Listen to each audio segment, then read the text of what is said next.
प्यारे दोस्तों, आज की इस ईमान अफरोज वीडियो में आप एक ऐसा वाकया सुनने जा रहे हैं जो आपके दिल को झंझोड़ कर रख देगा।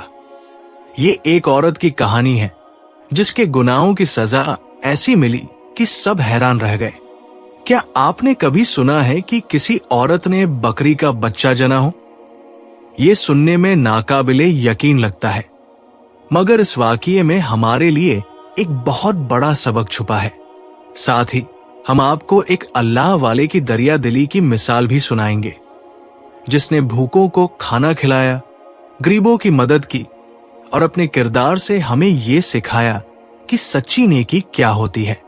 लेकिन वो औरत जिसने बुरे आमाल किए, उसका क्या अंजाम हुआ? उसे इतनी बड़ी सजा क्यों मिली? इन सब सवालों के जवाब जानने के लिए इस वीडियो को आखिर तक जरूर देखें, क्योंकि ये न सिर्फ आपके ईमान को ताजा करेगी बल्कि आपको एक कीमती सबक भी देगी। एक अल्लाह वाले बकरियों को चलाया करते थे। मेहनती इंसान थे, क्योंकि आप ये पसंद नहीं करते थे कि कोई आपको भिखारी कहे। आप ऊंचे पहाड़ों पर अपनी बकरियों के साथ बड़ी आसानी से चढ़ जाया करते थे।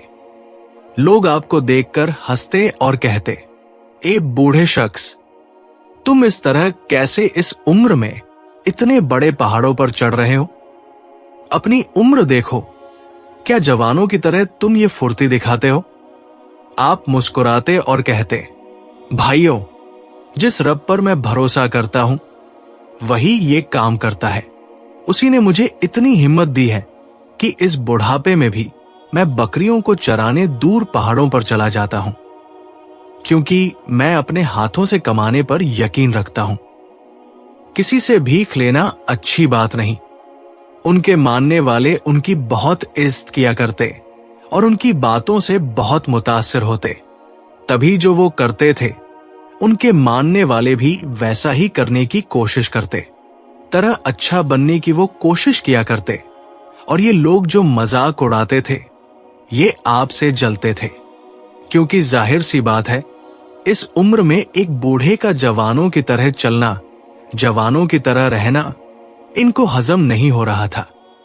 अल्लाह वाले का ये उसूल था कि वो किसी एक गांव में नहीं रहा करते थे, बल्कि 10 दिन किसी भी गांव में गुजार कर फिर आगे सफर करते।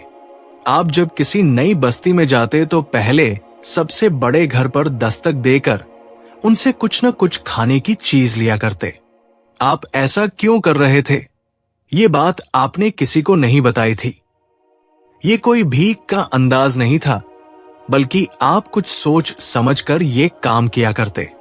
एक बार अपनी बकरियों के रेवड़ को लेकर आप एक बहुत खूबसूरत पहाड़ पर चढ़े। इस पहाड़ पर एक बस्ती बसी हुई थी, जहां इक्का दुक्का घर थे, लेकिन एक घर उनमें सबसे बड़ा और आलीशान था। देखने ही से लग रहा था कि वहां पर रहने वाले अमीर हैं। बस्ती में पहली बार आए थे और हमेशा की तरह सबसे पहले घर से कुछ न कुछ खाने को आपको लेना था। अल्लाह वाले को भूख भी लगी। उन्होंने सोचा कि मैं इस घर के दरवाजे पर दस्तक देता हूं, जरूर यहां पर कोई होगा जो मेरी मदद करेगा। उन्होंने बकरियों को हरी भरी घास पर छोड़ा और दरवाजे पर दस्तक दी। दरवाजा खुलने से पहले एक औरत की आवाज आई। कौन है? अल्लाह वाले ने कहा, मैं दूर से आया हूं, मुझे भूख भी लगी है और प्यास भी। क्या मुझे यहां से कुछ खाने को मिल सकता है? तो अंदर से एक सख्त और तुंदो तेज आवाज में बदतमीज औरत चिल्लाई और कहा, हम किसी भिखारी को खाना देने वाले नहीं हैं, जाओ किसी और घर पर जाओ। आपने बाहर से आवाज लगाई, मैं कोई भिखारी नहीं हूं, बस एक आटे की बोरी मुझे दे दी जाए।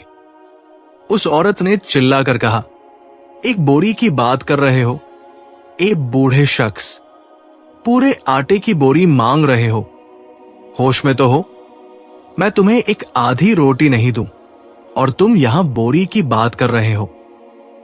अल्लाह वाले सोचने लगे कि मैं तो समझ रहा था यहां कोई दरिया दिल इंसान रहता है, पर लगता है यहां पर रहने वाला इंसान तो खौफ इलाही भी अपने दिल में नहीं रखता। ये औरत तो निहायत ही बदतहजीब है, इसको बात करने का अदब नहीं। अल्लाह वाले ने कुछ कहा नहीं और अपनी बकरियों के पास आकर बैठ गए। अब आपके दिल में ये बात समा गई थी कि मुझे इसी घर से ही आटे की बोरी लेनी है, इसीलिए आप फिर से उस दरवाजे पर गए और दस्तक दी। आपको लगा था कि वही औरत होगी और कहीं फिर से तल्ख जुमले न कहे, लेकिन इस बार जिस औरत की आवाज आई उसने बहुत आराम से पूछा, जी कौन है? आपने कहा, बीबी, मैं वही हूं जिसको बहुत भूख लगी है, क्या आपके घर से कुछ खाने को मिल सकता है? औरत कहने लगी, क्या खाओगे? तो आपने कहा, मुझे आटे की बोरी चाहिए। उसने कहा, आपको इतनी भूख लगी है तो मैं रोटी पकवा कर दे देती हूं। आपने फरमाया, मुझे आटे की ही बोरी चाहिए और वो भी इसी घर से। उस औरत ने कोई और सवाल नहीं किया और घर में खाने पीने की कोई कमी न थी। आटे की बोरियां बहुत सारी रखी हुई थी। उसने एक बोरी लाकर आपको दे दी। अब वो पहली वाली औरत कौन थी ये नहीं मालूम था, मगर आप दूसरी औरत के अच्छे सुलूक से खुश हो गए। अल्लाह वाले कोई गंदी सोच अपने ज़हन में नहीं रखते, बल्कि इंसान के दुख को अंदर से पढ़ लेते हैं। कोई और होता तो शायद आटे की बोरी देने से पहले सवाल करता कि तुम इतने बूढ़े और कमजोर हो, तुम्हारे लिए एक रोटी भी काफी होगी, फिर तुम्हें आटे की पूरी बोरी की क्या जरूरत है? लेकिन उस नेक औरत ने कोई सवाल नहीं किया, क्योंकि वो बड़े दिल वाली थी। अब आटे की बोरी लेकर आपने अपनी पीठ पर रखा, फिर बकरियों को साथ लिया और पहाड़ी से नीचे उतरे। आपकी बकरियां भी बहुत अदब वाली थी और आपको उन्हें साथ ले जाने में कोई दिक्कत नहीं होती थी। नीचे पहाड़ के गरीबों की बस्ती थी। वहां पहुंचकर आपने आटा गूंधा, गरीबों के लिए रोटियां पकाई और सबको अपने हाथों से खिलाया। मिल बांट कर खाने का अपना ही मजा है। जब सब गरीब खा चुके तो आपको दिली सुकून मिला। आपका एक काम पूरा हो गया। फिर आप दोबारा पहाड़ पर वापस आए। उस वक्त नमाज का वक्त हो चुका था। आपने कहा, मैं पहले नमाज पढ़ लूं, फिर अपनी बकरियों को घास पर छोड़ दिया। जब तक वो चरती रही, आप नमाज में मशगूल हो गए। नमाज के बाद आपने बहुत सारी दुआएं की उस नेक दिल औरत के लिए, जिसने बिना किसी सवाल के आटे की बोरी दे दी थी। आपने खास दुआ की, जिसने आपको आटा दिया था। आपने अर्ज किया, या अल्लाह, रब्बे दो आलम, इसका जो भी दुख है उसे दूर कर दे, जो भी इसकी मुश्किल है उसे खत्म कर दे। फिर आपने आंखें बंद कर ली और वजीफा पढ़ने लगे। उस वजीफे को पढ़ते पढ़ते अल्लाह ने आप पर उस औरत का हाल खोल दिया और आपको सब कुछ मालूम हो गया। आपने दोबारा दुआ के लिए हाथ उठा दिए और कहा, ए अल्लाह रब्बुल आलमीन, एक नेक औरत की आंखों में आंसू है। अगर तूने मुझे किसी की जिंदगी बचाने के लिए भेजा है तो मुझे हिम्मत और ताकत दे कि मैं उसका साथ दे सकूं। जिस घर से आपको वो आटा मिला था, वहां 2 औरतें रहा करती थी। उनमें से एक औरत बहुत दुखी रहती थी।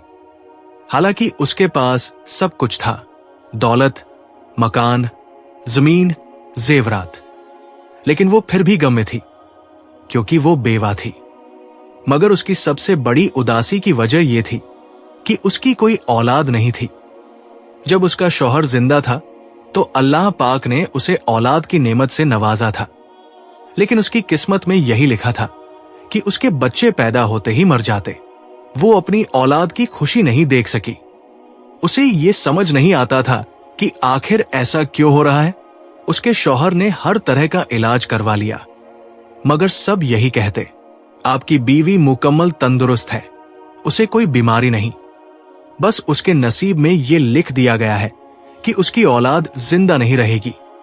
ये जानलेवा सदमा था और उसका शौहर उस पर जान निछावर करता था। जब बच्चों के मरने का गम उसने दिल से लगा लिया तो रिश्तेदारों ने उसे मशवरा दिया, तुम दूसरी शादी कर लो। अगर इस बीवी से औलाद नहीं हो सकती तो इस्लाम ने शादी की इजाजत दी है, तुम्हें भी शादी कर लेनी चाहिए। तुम्हारे पास दौलत है, तुम आसानी से एक से ज्यादा बीवियों को रख सकते हो। लेकिन वो नहीं माना। उसने कहा, इस्लाम ने 4 शादियों की इजाजत दी है, लेकिन तुम लोग इसका असल मकसद नहीं समझते। मैं अपनी बीवी से बहुत खुश हूं और औलाद के लिए मैं इतना सख्त दिल नहीं बन सकता कि अपनी बीवी की मोहब्बत में किसी और को शरीक करूं।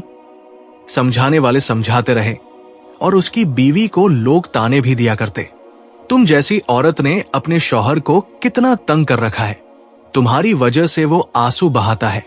ये बात सुनकर उसे एहसास होता कि वाकई मेरी वजह से मेरा शौहर रो रहा है। वो सोचने लगती कि लोग सही तो कहते हैं। एक दिन वो अपने शौहर के पास आई और कहा, मैं आपको इजाजत देती हूं कि आप दूसरी शादी कर लें, क्योंकि मैं आपको इस तरह मायूस नहीं देख सकती। मगर उसका शौहर कहने लगा, तुम्हें पता है ना कि मैं मायूस नहीं हूं, बस दिल में एक दुख है, मगर इसका मतलब यह नहीं कि मैं नाउम्मीद हूं। मुझे यकीन है कि हमारे यहां एक दिन जरूर औलाद होगी, हमारा बेटा होगा। इसीलिए मैं अल्लाह ताला से दुआ करता रहता हूं कि वो जल्द हमें ये खुशी अता करे। शौहर की बातों से लग रहा था कि वो नाशुक्रा नहीं था, बल्कि वो अल्लाह ताला से पूरी उम्मीद रखता था। लेकिन फिर अचानक उसका इंतकाल हो गया। कहने वाले कहते रहे कि वो अपनी औलाद के गम में दुनिया से गया, मगर बीवी को इस पर यकीन नहीं आया, क्योंकि उसका शौहर आखिरी वक्त तक उसे दिलासा देता रहा था, उसके आंसू साफ करता रहा था और कहता था कि हमारे यहां बेटा जरूर होगा। लेकिन वो अचानक इस दुनिया से चला गया। बीवी का तो सब कुछ बर्बाद हो गया, दुनिया ही उजड़ गई। उसके घर में एक और औरत भी रहती थी, जो उसके शौहर की बहन थी और जिसकी तलाक हो चुकी थी। भाई की जिंदगी में ही वो उसके साथ रहने आ गई थी। तलाक हुई तो वो उसके घर आ गई। भाई अपनी बहन से बेहद मोहब्बत करता था। उसने अपनी बहन को इज्जत से अपने घर में रखा और उसकी हर ख्वाहिश पूरी की, क्योंकि वो एक दियार इंसान था, जानता था कि बीवी के हकूक क्या है और बहन के हकूक क्या है। इसीलिए उसने कभी अपनी बहन का दिल नहीं तोड़ा। वो औरत जो भाई की जिंदगी में अपनी भाभी की बहुत इज्जत किया करती थी और कभी भी उसे बांध होने का ताना नहीं दिया था। जब जवानी गुजर गई और भाई दुनिया से चला गया तो उसने रंग बदल लिया। किसी गिरगिट की तरह उसका बर्ताव बदल गया। अब उसे मौका मिल चुका था। उसने ऐसे दिल तोड़ने वाले जुमले कसने शुरू कर दिए, तू जैसी औरत ने तो मेरे भाई को खा लिया, औलाद पैदा करने की तुझ में हिम्मत नहीं थी और अब इतनी बड़ी जायदाद लेकर बैठी हुई है। मुझे तो लगता है मेरे भाई की मौत के पीछे तेरा ही हाथ है। बेचारे को तूने शादी भी नहीं करने दी। तू औरत नहीं, एक चुड़ैल है। वो हैरान होती कि यही औरत जो उसके शौहर की जिंदगी में उसकी तारीफें किया करती थी, कहती थी, भाई आपकी बीवी कितनी हसीन, जवान और खूबसूरत है, और आज वही औरत उसे चुड़ैल कह रही थी। ये दुनिया कैसी है? लोग क्यों सिर्फ चढ़ते सूरज की पूजा करते हैं? यही बात उसके दिल में दर्द बनकर बैठ गई। शौहर की बहन ने आसपास के लोगों को भी अपने साथ मिला लिया था। कुछ बदतमीज और जाहिल लोग उससे मजाक में कहते, अरे तुम्हारी उम्र ज्यादा तो नहीं, सिर्फ सर के बाल सफेद हुए हैं, शादी कर लो, किसी जवान शौहर से निकाह कर लो। इतनी बड़ी जागीर है, किसी को भी अपना शौहर बना सकती हो। मगर उसने कभी ऐसे जाहिल और बदतमीज लोगों की बातों का जवाब नहीं दिया। वो जिस उम्र में थी वहां ये सवाल ही पैदा नहीं होता था कि वो अब कोई बच्चा पैदा कर सकती। लेकिन इन बकरियों के साथ बैठा देखकर उसके दिल में ख्याल आता कि मैं इनसे दुआ करवाऊं, लेकिन उसकी जुबान में इतनी ताकत न थी कि वो कुछ कह सके। वो बस खामोशी से वहां से गुजर जाया करती थी। अल्लाह वाले सब कुछ देख रहे थे, लेकिन सही वक्त का इंतजार कर रहे थे। एक दिन जब वो औरत घर से बाहर निकली, अल्लाह वाले ने उसे रोक कर कहा, मेरी बात सुनो, एंड नेक औरत, तुमने यहां रहते हुए मेरा बहुत ख्याल रखा। मुझे कभी खाने पीने की कोई तंगी महसूस नहीं हुई, वरना मैं जिस जगह रहता हूं वहां कभी किसी के दरवाजे पर खड़ा नहीं होता। मुझे मांगना अच्छा नहीं लगता, लेकिन तुमने इंसानियत का हक अदा कर दिया। मेरा दिल चाहता है कि मैं तुम्हें कोई तोहफा दूं। वो तो बस यही चाहती थी कि अल्लाह वाले उसके लिए दुआ करें, पर कुछ कहने की हिम्मत न थी। अल्लाह वाले ने कहा, मेरी इन 10 बकरियों में से एक ऐसी है जो बहुत बरकत वाली है, बहुत ही प्यारी है। मैं चाहता हूं कि तुम इसे अपने पास रखो। जिस तरह तुमने अल्लाह के नाम पर सदका दिया है, मैं दिल व जान से ये तोहफा तुम्हें देना चाहता हूं। ये सिर्फ एक बकरी नहीं, बल्कि इसके साथ तुम्हारे घर में रोशनी और खुशियां भी आएंगी। वो कहने लगी, हजरत, एक मां से उसके बच्चे को जुदा कर रहे हैं?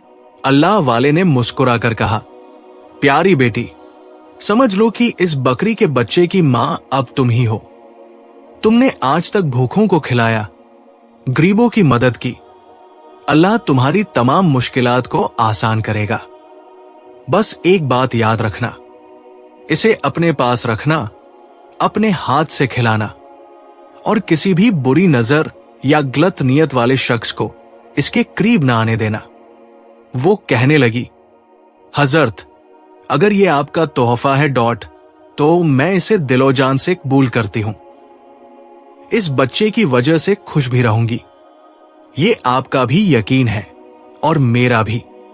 फिर अल्लाह वाले ने कहा, बेटी, मुझे यहां 10 दिन हो गए हैं, अब मैं जा रहा हूं। इंशाअल्लाह लौट कर आऊंगा। ये सुनते ही उसकी आंखों में आंसू आ गए। वो बोली, बाबा, आप यही रहें। अगर मुझे बेटी कहा है तो अपनी बेटी के घर क्यों नहीं ठहरते, यूं बाहर क्यों रहते हैं? अल्लाह वाले ने कहा, बेटी, मैं किसी एक जगह का नहीं हूं, इसीलिए मुझे जाना होगा। बस एक बात याद रखना, इस मेमने का ख्याल रखना। ये तुम्हारे लिए बरकत और सुकून का बाइस बनेगा। अल्लाह वाले वहां से जा चुके थे। वो बकरी के बच्चे को अपने घर ले आई। बहुत ही प्यारा था, बिल्कुल वैसा ही जैसा उसकी तारीफ की गई थी। उसकी मासूम आंखें, नन्ही सी शरारत और मासूमियत देखकर उसके दिल का बोझ हल्का हो जाता था। यूं लगा जैसे उसके दुख का इलाज इसी में था। उसके आते ही वाकई घर में रोशनी आ गई थी। बकरी के बच्चे की रंगत कुछ अलग थी। वो उसे अपने पास रखती, प्यार करती, अपने हाथ से दूध पिलाती और वो मेमना भी उसे अपनी मां की तरह मोहब्बत से देखता। यूं लगता जैसे उसे अपनी मां से जुदा होने का कोई दुख नहीं। घर में खुशियां आ गई थी, मगर उसकी नंद को यह सब हजम नहीं हो रहा था। वो कभी बनावटी मोहब्बत से कहती, क्या मैं इसे खाने के लिए कुछ दे सकती हूं? वो फौरन जवाब देती, नहीं नहीं, ये मेरा बच्चा है और एक मां ही अपने बच्चे को खिलाती है। ये सुनकर वो तंजीह हंसकर कहती, लगता है तुम पागल हो गई हो। अपना कोई बच्चा नहीं तो बकरी के बच्चे को ही अपना बेटा मान लिया। मगर वो कुछ नहीं कहती, नहीं उसका मजाक दिल पर लेती, बस खामोशी से अपने काम में मसरूफ रहती। लेकिन ये भी हकीकत थी कि इस मेमने के आने के बाद उसकी जिंदगी में एक बहुत बड़ा बदलाव आ गया था। वो पहले से ज्यादा खुश रहने लगी थी। और यही नहीं, इस बार उसके कारोबार में भी बेहद मुनाफा हुआ था। वो समझ चुकी थी कि ये सब इस बाबरकत मेमने की ही बरकत है। वो खुद अपने हाथों से उसकी खिदमत करती, हर लम्हा उसकी देखभाल में लगी रहती। एक रात जब वो तहज्जुद के लिए उठी तो किसी की दुआ मांगने की आवाज सुनी। ये आवाज कहां से आ रही थी? उसने हैरत से इधर उधर देखा, फिर चुपके से झांका और जो मंजर देखा उसे देखकर तो उसका मुंह खुला का खुला रह गया। सामने एक निहायत ही हसीन व जमील बच्चा नूरानी लिबास पहने सजदे में पड़ा रो रहा था। वो आजिज़ी से अल्लाह ताला से दुआ मांग रहा था। ए अल्लाह, ए वाहिद व मौजूद, मालिकु जुल जलाली वल इकराम, मुझे मेरी मां से जुदा न करना, मुझे मेरी मां से जुदा न करना। ये मंजर देखकर उसका दिल दहल गया। ये बच्चा कौन था? ये तो बकरी का बच्चा होना चाहिए था, लेकिन यहां तो एक नूरानी चेहरे वाला सजदे में गिरा बच्चा दुआ मांग रहा था। ये क्या माजरा था? वो सकते में आ गई। ये बच्चा बार बार रो रो कर दुआ कर रहा था। कहीं ऐसा तो नहीं कि ये किसी और का बच्चा हो और मैं नादानिस्ता तौर पर किसी मां से उसका लखते जिगर छीन लाई हूं। ये सोचकर उसका दिल बेचैन हो गया। जब वो बच्चा दुआ तत्म करके उठा तो वो बौरन उसके करीब जा पहुंची, मोहब्बत से उसके सर पर हाथ रखा और नरम लहजे में पूछा, बेटा तुम कौन हो और यहां क्या कर रहे हो? आधी रात के वक्त वो बच्चा मुस्कुराकर कहने लगा, मैं तो यही रहता हूं। अम्मी, आपको नहीं पता? ये सुनकर वो और भी हैरान हो गई। लेकिन मैंने तो तुम्हें आज तक नहीं देखा। ये सुनकर बच्चा खामोश हो गया, कुछ बोला नहीं, बस मासूम नजरों से उसे देखता रहा। ये सोचकर उसका दिल दहलने लगा, कहीं कोई मां अपने बच्चे के लिए तड़प तो नहीं रही? कहीं मैंने किसी की गोद तो नहीं उजाड़ दी? रात भर वो इसी सोच में करवटें बदलती रही, मगर नींद न आई। सुबह जब उसकी नंद जागी तो उससे फौरन पूछा, क्या तुम किसी बच्चे को घर में लेकर आए हो? नंद हैरानी से बोली, कौन सा बच्चा? किसी बच्चे की बात कर रही हो? मुझे तो कुछ मालूम नहीं। ये सुनकर वो मजीद हैरान रह गई। फिर रात वाला बच्चा कौन था? जब उसने वही बच्चा देखा जो अल्लाह ताला से रो रो कर दुआ मांग रहा था, नमाज पढ़ रहा था, तो उसका दिल लरज गया। ये बच्चा आखिर किसका था? उसने फौरन अपनी नंद को ये बात बताई, लेकिन वो सुनकर हंसने लगी। तुम्हारी अक्ल ठिकाने पर नहीं है, तुम तो बिल्कुल जहनी मरीजा लग रही हो। वो नेक औरत बोली, अगर यकीन नहीं आता तो चलो मैं तुम्हें दिखाती हूं। फिर उसे वो जगह ले गई जहां बकरी का बच्चा बंधा हुआ था, मगर वहां कोई बच्चा नहीं था, बस वही बकरी का बच्चा था जो भूख से मैं कर रहा था। उसकी आंखें हैरत से खुली की खुली रह गई। वो उसी जगह उस बच्चे को ढूंढती रही जिसे उसने रात में देखा था। अरे वो तो यही था, कहां चला गया? उसकी नंद जोर से हंसने लगी। मेरा भाई तो तुम्हारे धम में मर गया, और तुम तो पागल हो चुकी हो। पहले मेरे भाई को मार डाला, अब बकरी के बच्चे को इंसान का बच्चा कह रही हो। यह सुनकर वो समझ गई कि शायद वाकई उसे वहम हुआ है। बहरहाल उसने खामोशी इख्तियार की, अपने हाथों से बकरी के बच्चे को दूध पिलाया और फिर अपने कामों में लग गई। उसे लगा कि यह सिर्फ एक रात का वहम था, मगर नहीं, हर रात जब भी वो तहज्जुद के लिए उठती तो उसे वही बच्चे की आवाज सुनाई देती जो दुआ मांग रहा होता, और हर बार वही कहता, मुझे मेरी मां से जुदा न करना, मैं अपनी मां के बगैर नहीं रह सकता। ये दुनिया मुझे पागल कहती है, लेकिन क्या मैं वाकई पागल हो चुकी हूं? ये सब मेरे साथ क्यों हो रहा है? या अल्लाह! वो नमाज पढ़ते पढ़ते रो पड़ी। उसका दिल बोझल हो गया था। या रब, मैंने तेरी अता पर सब्र किया, मगर दिल में एक ख्वाहिश थी कि मैं साहिब औलाद हो जाऊं। लेकिन मेरे शौहर के होते हुए भी मेरा कोई बच्चा जिंदा न रह सका। फिर मेरा शौहर भी मुझे छोड़कर चला गया। अब एक बकरी का बच्चा मुझे तोहफे में दे दिया गया और मैं इसको अपने बेटे की तरह चाहने लगी। आखिर वो कौन है? ये सब मेरे साथ क्यों हो रहा है? लोग मुझे दीवानी कहते हैं, यहां तक कि मैं खुद भी सोचने लगी हूं कि शायद मैं वाकई पागल हो चुकी हूं। अब वो दिल से दुआ करने लगी कि काश वो अल्लाह वाले दोबारा आए और उसे इस राज के बारे में बताए। आखिर ये सब क्या माजरा है? लेकिन एक महीना गुजर गया और अल्लाह वाले वापस न आए। जहां इस बकरी के बच्चे के आने से घर में रोशनी और रौनक आ गई थी, वही उसके दिल में एक इस्तिराब भी था।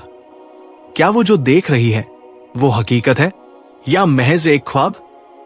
या अल्लाह मुझे रुस्वा होने से बचा ले। या अल्लाह तू ऐबों की पर्दा पोशी करने वाला है। मेरे ऐबों को, मेरी कमजोरियों को लोगों के सामने जाहिर न करना, वरना ये लोग मुझे चैन से जीने नहीं देंगे। वो रोज तड़प कर दुआ करती कि अल्लाह अपनी अता से उस नेक बुजुर्ग को दोबारा भेज दे।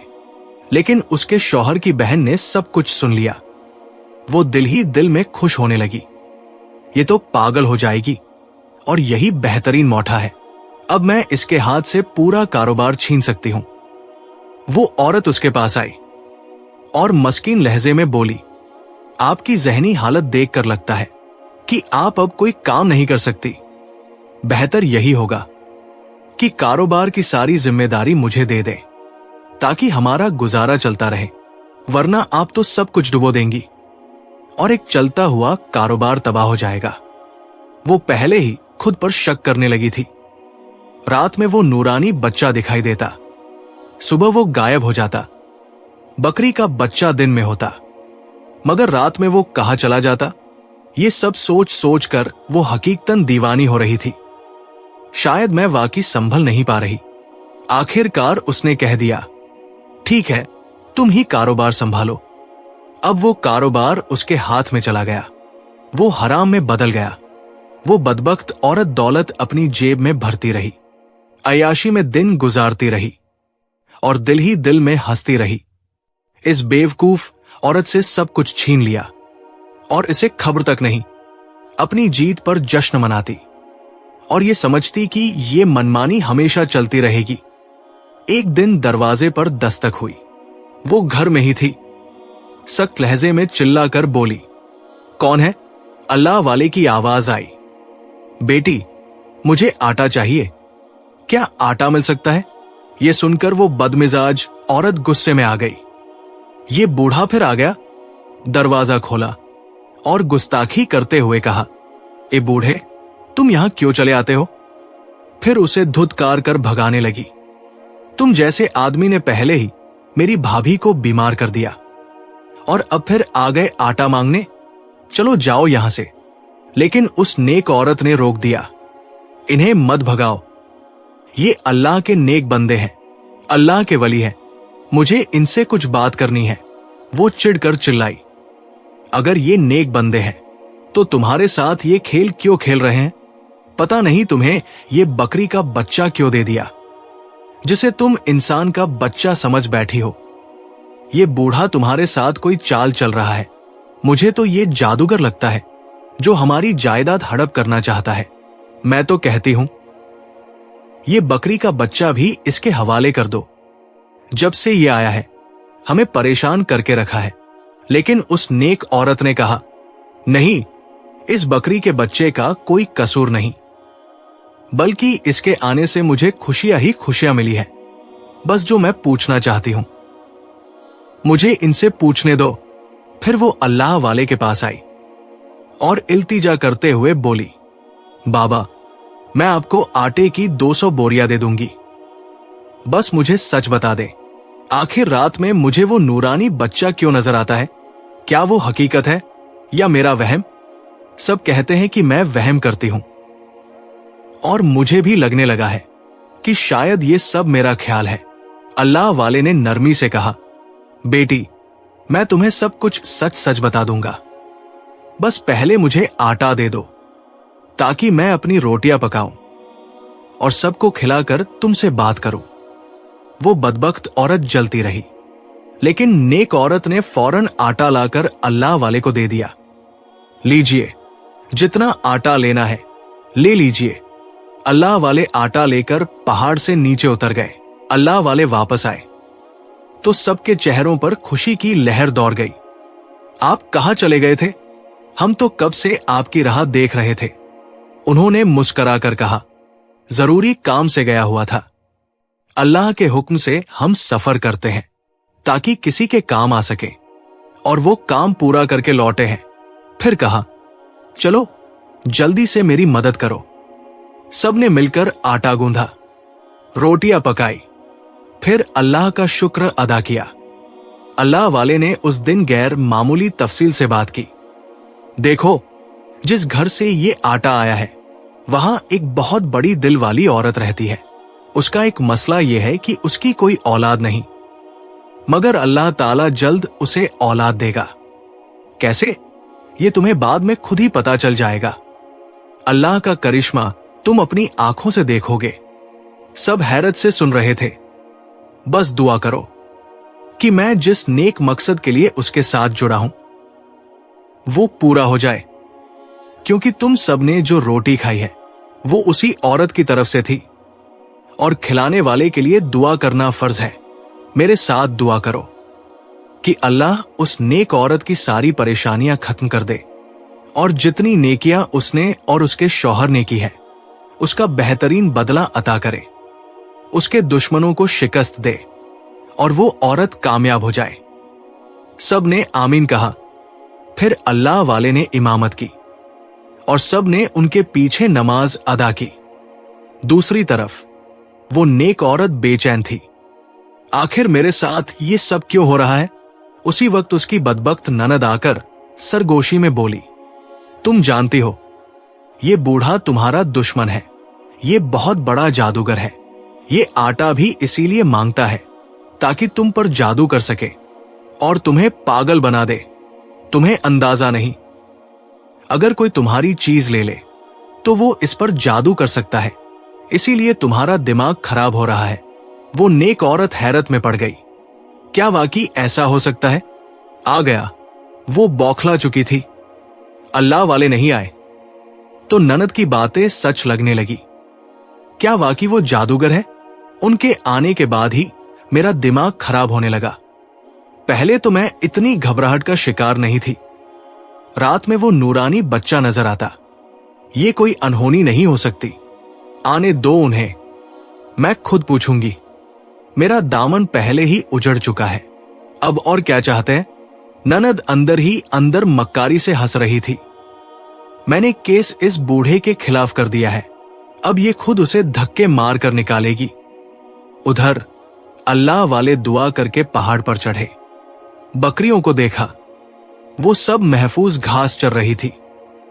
फिर वो उस औरत के दरवाजे पर आए। दस्तक दी, दरवाजा खुला।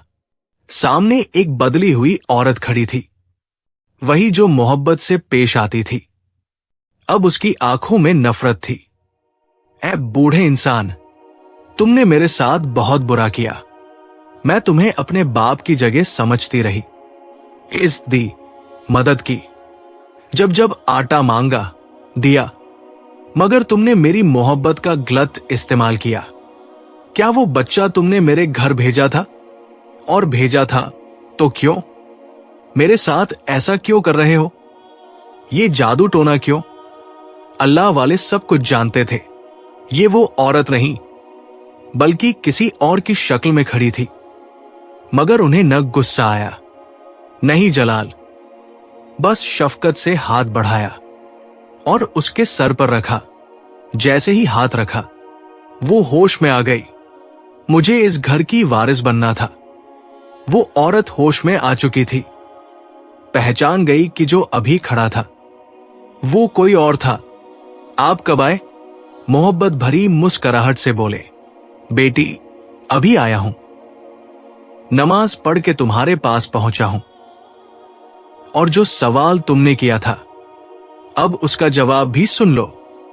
अल्लाह को हाजिर नाजिर जानकर कहता हूं, मैं कोई जादूगर नहीं, ना ही तुम्हारी दौलत लेने आया हूं, बल्कि तुम एक दुखी औरत थी और तुम्हारे दुख का इलाज करने आया हूं। मुझे सब पहले दिन ही मालूम हो गया था कि तुम्हारे साथ क्या क्या किया गया है।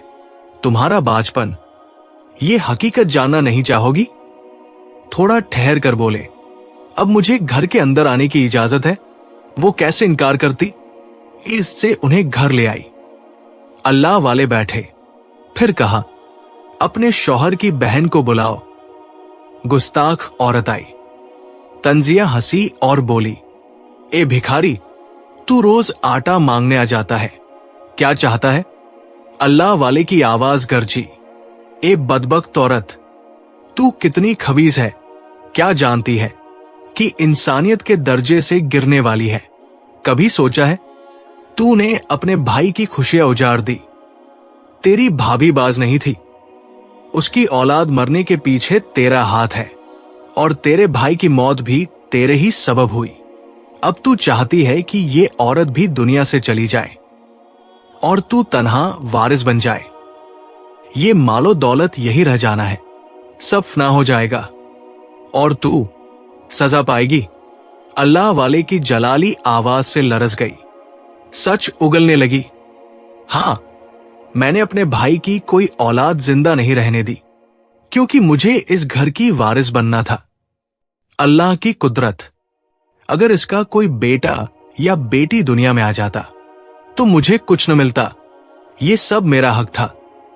मेरे भाई को इस औरत से मोहब्बत थी, मैं उससे जलती थी, उसे तकलीफ देना चाहती थी। जब उसने बताया कि वो मां बनने वाली है तो मेरा जलन से बुरा हाल हो गया। पहली बार मां बनी, मैंने बच्चा मार दिया। अब मुझे और हर बार इसका हमल जाया करवा दिया। मेरा भाई मर गया, लेकिन मैंने अपना मकसद पूरा कर लिया। फिर यकदम वो जैसे होश में आई, ए बूढ़े, तूने मुझसे सब कुछ उगलवाया। रुक, मैं अपने उस्ताद को बुलाती हूं। उसने आंखें बंद की। उस्ताद जी, जल्दी आओ, ये बूढ़ा मुझसे सब कुछ उगलवाए जा रहा है।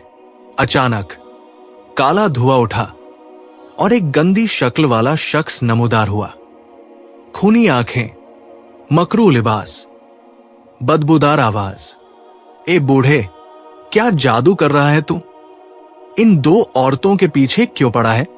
अल्लाह वाले मुस्करा दिए। मैं पीछे पड़ा हूं। या तू? शैतान बोला, जब से तू आया है ये औरत एक बच्चे को देखती है, ये इसका वहम है। अल्लाह वाले की गरजदार आवाज बुलंद हुई, ये वहम नहीं, ये इसकी अपनी औलाद में से एक है जो अपनी मां को याद करती है।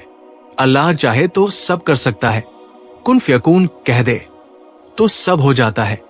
तूने एक मां से उसकी औलाद छीनी, शर्म ना आई? वो बदबख्त हंसा, मुझे शर्म नहीं आती, और अब ये औरत मां नहीं बन सकती। न इसका शौहर है, न ये काबिल है। अल्लाह वाले मुस्कराए, किसको क्या देना है, ये अल्लाह का इख्तियार है। तूने जो काला अमल किया उसका हिसाब तो देना होगा। शैतान गरज उठा, बूढ़े, तू कुछ नहीं कर सकता, क्या तू इसे औलाद देगा? अल्लाह वाले ने कहा, औलाद देना न देना अल्लाह के हाथ में है। वो अगर चाहे तो इसी वक्त ये औरत मां बन जाए। शैतान जोर से हंसा, मेरा जादू बहुत ताकतवर है, तू कुछ नहीं कर सकता। अल्लाह वाले ने मुस्करा कर कहा, तूने खुद मान लिया कि ये सब तेरा किया धरा है, लेकिन याद रख, अल्लाह सबसे बड़ा है, उसके आगे तेरे जादू की कोई हैसियत नहीं। शैतान गरज उठा, दिखा, अगर अल्लाह कर सकता है तो मोजिजा दिखा। वो घर से बाहर आया और शैतान औरत को इशारा किया। वो चिल्लाई, आओ लोगो, मैंने कहा था ये मेरी भाभी को पागल कर रहा है। ये कहता है कि ये औरत बिना शोहर के बच्चा पैदा करेगी। अल्लाह वाले का सब्र खत्म हुआ, जलाल में आ गए। मैंने तुझे एक मौका दिया था, अल्लाह की कुदरत, मैंने तुझे मौका दिया था कि शायद तू अपने किए पर नादिम हो, अपनी भाभी से माफी मांग ले, लेकिन तूने सब कुछ सबके सामने खोल दिया। फिर अल्लाह वाले ने उस नन्हे मेमने को बुलाया, ऐ बकरी के बच्चे, अपने खालिक व मालिक का नाम ले जिसने तुझे पैदा किया है। तू कहता है ना कि तेरी मां तुझसे जुदा हो गई और ये औरत तुझे मां से भी ज्यादा अजीज है, तो फिर बस आज इसकी दुआ का सिला इसे मिल जाए। मैं अल्लाह से दुआ करता हूं कि अल्लाह तुझे एक बकरी के बच्चे से इंसानी बच्चे में बदल दे, जो इस औरत को मां कहे। बस्ती वाले हंसने लगे। बूढ़े, ये तमाशा बंद कर। एक बकरी का बच्चा इंसान कैसे बन सकता है? ये तो तेरी जादूगरी होगी। अल्लाह वाले की आवाज गूंजी। ये मेरी जादूगरी नहीं, बल्कि अल्लाह की कुदरत होगी। अल्लाह को मानते हो, लेकिन उसकी कुदरत का अंदाजा नहीं। ये कैसा मानना हुआ? ये औरत बाज नहीं थी, बल्कि इस पर काले जादू का असर था। इसकी नेक औलाद को छीना गया। आज देखो अल्लाह कैसे इसे मां बनाता है। इतना कहना था कि वो बकरी का बच्चा इंसानी बच्चे में बदल गया। नूरानी चेहरा, मासूम मुस्कान, और वही बच्चा जो रातों को अल्लाह से दुआ करता था। बच्चा दौड़कर उस औरत से लिपट गया। वालिदा, मैं आपका बेटा हूं। क्या आप भी मुझे बेटा मानती हैं? वो औरत सकते में थी। कुदरत का ये करिश्मा देखकर आंखों से आंसू बहने लगे। अल्लाह वाले, आप तो वाकई अल्लाह के बरगुजीदा बंदे हैं। अल्लाह वाले जादूगर की तरफ मुतवज्जा हुए। शैतानी रास्ता इख्तियार करके तूने खुद को भी बर्बाद किया और इस औरत को भी। तू कहता था कि तेरा जादू सबसे ताकतवर है। देख लिया, जब अल्लाह अपनी कुदरत दिखाता है तो इंसान की चाल किसी काम की नहीं रहती। जादूगर गुस्से से चिल्लाया, बूढ़े, तूने मेरे जादू को आजमाया। अब देख मैं क्या करता हूं। वो जादू करने ही वाला था कि अचानक तमाम बकरियां, जो एक तरफ घास चर रही थी, तेजी से उस पर हमला हो गई। अपने सींगों से उसे उठाया और पहाड़ के नीचे फेंक दिया। उसका जिस्म चकनाचूर हो गया। अब वो जालिम औरत कहा जाती। अल्लाह वाले ने गिज़बनाक नजरों से उसे देखा। अब बता, तू भी इसी तरह मरना चाहती है? वो कांपने लगी। नहीं, मैं तौबा करती हूं। मैं सबसे माफी मांगती हूं। उसने अपनी भाभी के कदमों में गिरकर माफी मांगी। अल्लाह के हुजूर तौबा की। अल्लाह वाले का काम मुकम्मल हो चुका था। आप अपनी बकरियों को लेकर किसी और मंजिल की तरफ बढ़ गए।